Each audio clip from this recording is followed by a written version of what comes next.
Hello and welcome to BCM300 Game Experience Design. In this lecture, we're going to talk about the way that we can think about the question, what is a game? There have been lots of attempts to describe, analyze, discuss, and delineate what a game actually is. I'm going to cover just a few in this lecture and start to lay down some of the ideas that you can use to think about what makes a game and therefore what might make a game experience. As part of the subject, you are going to be creating game experiences. You can go down the route of making a traditional board game, the type that you might see in Target. You might produce a more niche play experience like the more advanced board games you see in specialty stores. Or you might create an entirely different game experience. So let's get started. What is a game? I'm going to be drawing a lot on the reading for this week, which is this chapter from Understanding Video Games. In it, the authors have this to say about how we might understand games. If we understand games to be a system of rules, what we might call a ludology, we risk obscuring the way in which games tell stories, their narratology. We have to be attentive to the way that games are both systems and stories. Throughout these lectures, we're going to be discussing the effects of focusing on the ludology or the rules versus focusing the effect on the narratology or the types of stories that games can tell. However, I want you to keep in mind at all times that effective game design is a balance between the rules and between the stories that can come from those rules. This is just the groundwork, but let's get further into it. So, Ludwig Wittgenstein, a German philosopher, concluded that there was actually no common definition that would adequately cover all games. In his writing, Philosophical Investigations, Wittgenstein famously argued that there was no common feature that you could point to and say that all of these objects were what we called games. Rather, the best we could hope for was a series of family resemblances that we could say games existed in, or with rather. So, for example, Connect 4 only has a very distant resemblance to tennis. Even table tennis and tennis, right? Those two things are very different, but they have a family resemblance. Wittgenstein did a survey of a range of traditional games, including chess, tic-tac-toe, tennis, football, and so on. He noted that there were similarities, that while game A and game B shares features in common, game A and game C might not share any features in common. So this suggests that while two games might share similarities, games collectively are different. Now, this has an important consequence for when we try and come and define games, right? If these are really highly diverse things that we're talking about, any kind of definition which attempts to categorize the entirety of what games are and might be starts to fall down. One of my favorite books. This is the book Homo Ludens, or The Playful Human, written by Dutch scholar and historian Johan Huizinga, and published in 1938. And this was really a study of culture. And in it, Huizinga it makes the equivalency that play is culture and that culture is play, that the human condition is in fact governed by the need for play experiences. Not necessarily games, but this becomes part of it. Huizinga described play as a meaningful activity. This is really important. Often play gets dismissed for not having value or not having meaning. In fact, he said it was quite the opposite. All play has a meaningful activity. Huizinga described play as being unconcerned with materiality. We're going to come back to some of these points later in the course because I think that one needs complicating. He described play as being physically or predetermined spatially and temporally. So what that means is that play occurs in a place and at a time. And that's an important part of what defines play, is that it operates in space and time. Huizinga also made the distinction that play is something that is outside of the ordinary demands of everyday life. And this is something that I really disagree with. I think play is very much part of the everyday life. I think that we make little mental games for ourselves all the time when we're doing work or when we're in a relationship or when we're experiencing walking down the street, right? Kids, play the game, you don't step on the cracks, or you have to step on all the white tiles, but not the black tiles. You give yourself rewards when you achieve a certain task. Play is very much, I think, concerned with everyday life. But Huizinga argued that actually it was quite distinct, and this had important consequences for what game studies and game scholars have done with Huizinga's work. A lot of scholars picked up on what he describes as the magic circle, that players agree when entering into a game to step outside the effects of the real world. They enter into a magical circle. So it has a place, sitting around a table or on a court, like tennis or something like that. And the players agree that the real world has no effect in this space, creating a magic circle.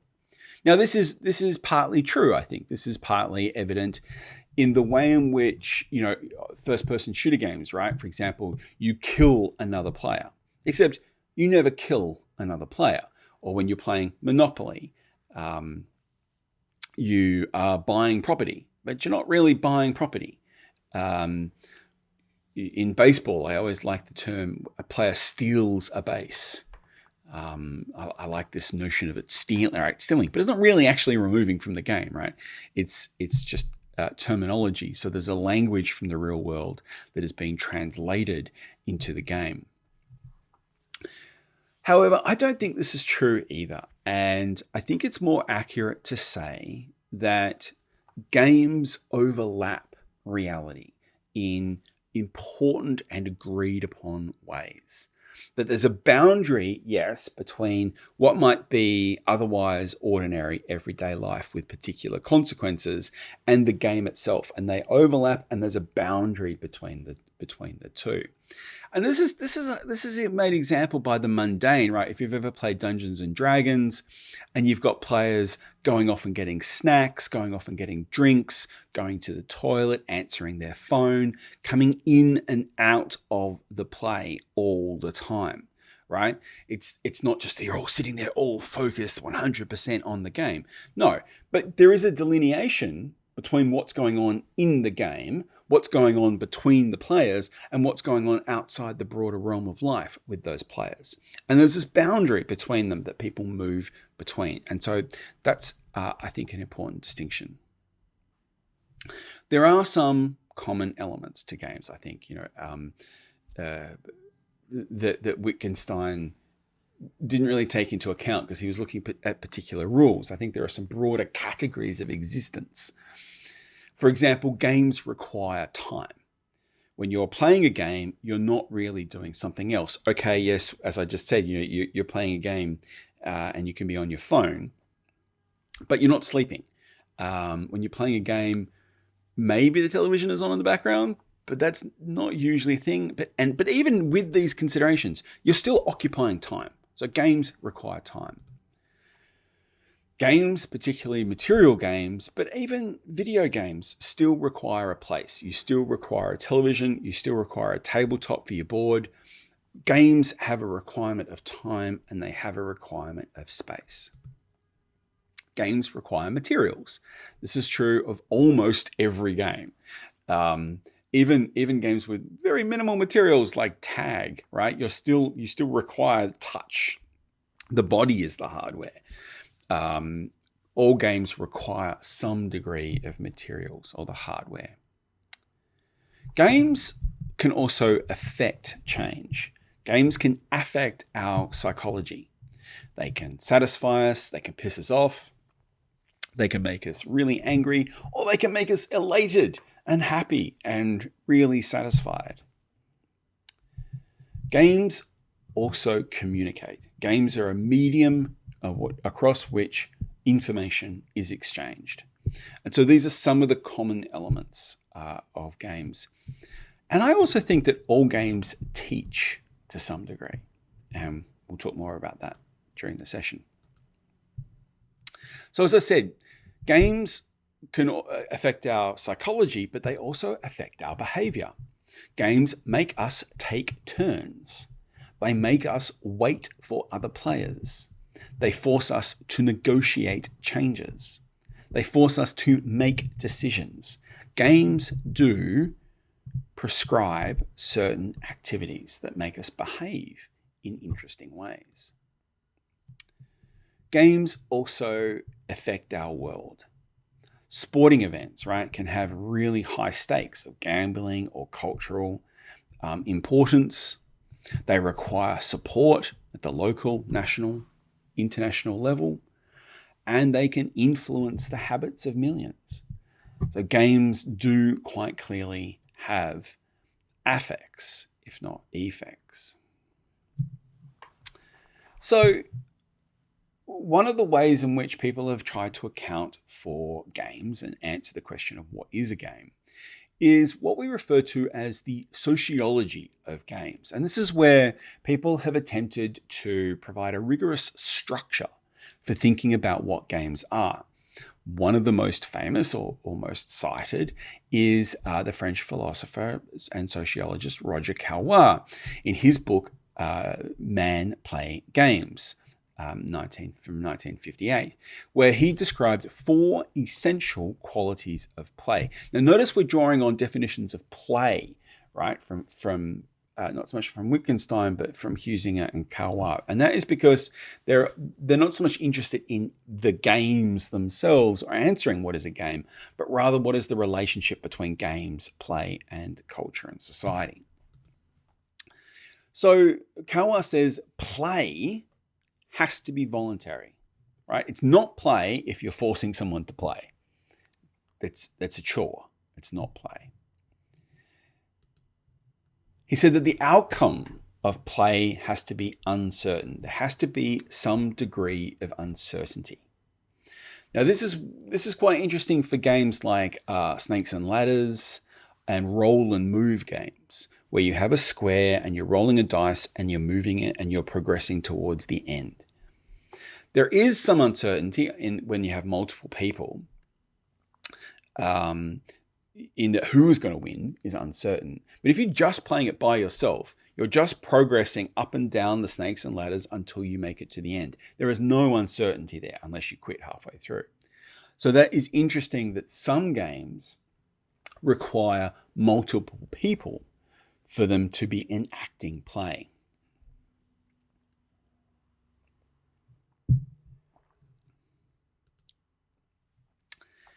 Here's another element that I totally disagree with, but Caillois argues that play must be unproductive, that it doesn't result in some kind of material gain or some kind of achieved status or in the real world. that it is unproductive. And I entirely disagree with that, and we'll talk more about that in the future. This last essential quality of play, the idea that play is imaginary, connects back to Johann Huizinga and the magic circle, that what goes on in play has to be imaginary, right? You're not actually stealing, you're not actually killing, you're not actually making money, you're not actually a hippo eating whatever it is the hungry hippos are eating in that game, right? It's imaginary. It's this fictional world. Again, I explained how I think that's a little bit more complicated. So Caillois' approach is structural, right? So he divides games into 4 categories. The first is agon, or competitive, right? This is the competitive game, and we're going to talk a lot more about different types of games in the future, right? Agon involves competition and skill, right? Sports, chess, right? Where there's 2 people against each other trying to outdo each other. Agon is competition. Alia is chance. This is the difference between, say, gambling games and games like poker and card games versus chess, right? Chess is attempting to eliminate chance. Poker is attempting to maximize chance within reason. Mimicry, imitation, or simulation. This is where play involves being someone else, performing a role or a role-playing game. Elinx, or vertigo. This is where play involves a physical dimension, such as carnival games are a good example. But we also see on the market dexterous games, like Jenga, right? Jenga is a beautiful example of a vertiginous game, right? An Elinx game where you have to stack and then you have to remove the pieces. So this is useful, right? And when we're talking about what games are, this has its utility. This gives us a taxonomy and a dialogue for helping us think about what different games are. And when you're writing up your blog post about your play experiences, you can draw on these categories to help distinguish elements of a game, because some of them might overlap. Caillois also considers play within these game types to exist along a spectrum between what we call paidia and what we call ludus. Now, these are quite interesting. Paidia, or paidic games, are not bound by rules. And this is the typical type of play that children demonstrate, right, in the sandpit, where the rules keep changing, the roles keep changing, the ideas keep changing, everything is in flux, everything is in flow, and it's just free form. Clear form of play. The opposite end of that spectrum is ludic games, right? This is where the term ludus comes from, where it is strict rules. Play is governed by a set of instructions that must be adhered to when you're playing games. And so you can plot games on this spectrum, right? And like a role-playing game might be somewhere in the middle. A video game you might think of as being highly ludic, but then you get something like Minecraft, which switches it back down to paidia, depending on whether you're playing creative or survival. So again, these are terms that you can use in your blog post to start to describe the game experiences that you're having as part of the course. All right. An alternative way of thinking about games was kind of promoted by the Canadian media theorist Marshall McLuhan, where he starts thinking less about the structure of games and more about what games do. So less about defining the elements of games and thinking more broadly about what are the consequences of games. What are games actually functioning as in culture and society? He says games are a form of popular art. They are collective. They are social reactions to the main drive of any culture. Now, this is really interesting. Games, like institutions, are extensions of social man, of the body politic, as technologies are extensions of the animal organism. Both games and technologies are counter-irritants or ways of adjusting to the stress that occurs in any social group. Games are a dramatic model of our psychological lives, providing a release in particular tension. Now, this is really interesting, right? So what he's saying here is that if you look at the games that a society plays, those games are communicating what those society values or is experiencing or is working through. So when you look at a game like Cards Against Humanity, you can say that, contemporary culture is working through what exactly counts as being obscene and taboo in our culture. Same goes back to when Monopoly was like the preeminent experience, right? Even though it was made to teach the ills of capitalism, people embraced it as the high point of capitalism. But he's also talking about the psychological dimension of games, and I'll unpack this just a little bit more. Picking up on this, Gregory Bateson, the British anthropologist, actually described games as a form of meta communication, right? A means to communicate about communications. Now, this is quite advanced, so I understand if you're unsure what's going on here. But rather, games provide us a way of creating a system to talk about a communication system. Now, this goes back to Huizinga and the idea that what we do in a game is not real. So when we are in a competitive game, and we have like a war game, right, where we have two armies and they're fighting against each other, we're not actually fighting against each other, but we're engaging in a system that is communicating ideas about warfare, which is a type of communication, right? It's not just about the physical action of killing people, but about the processes of nation states, of different powers, of conflict. I'm going to talk a lot more about this in the future, but games can help us work through complex ideas, right? I'm very much a pacifist, but I quite like war games because they allow us to work through, they allow us to communicate ideas about what it is that the battlefield is representing. Bateson says, we as animals with higher cognitive functions are able to appreciate that an action has different meanings within different contexts. And we learn this through play, right? This is what play is for, is to learn how to communicate at a meta level within society. It's one of the most important functions of play.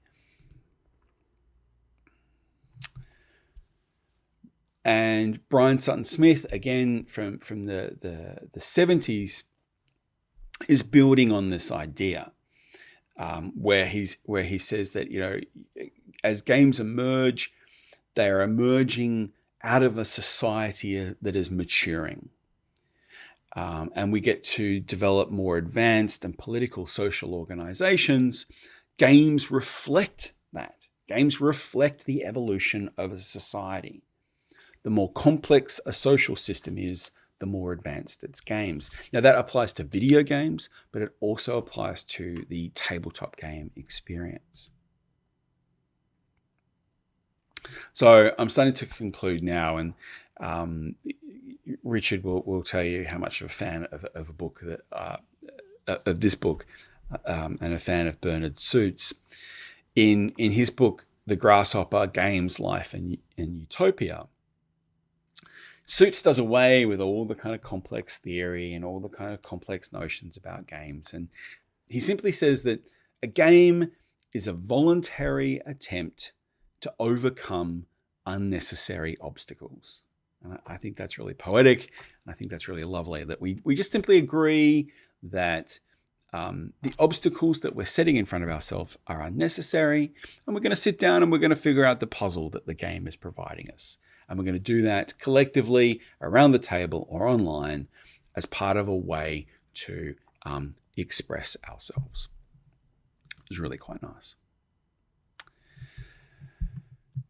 So again, just to conclude with this point that Thomas Mallaby argues, is that it's important not to think about games as purely objects, whether they're video games or tabletop games.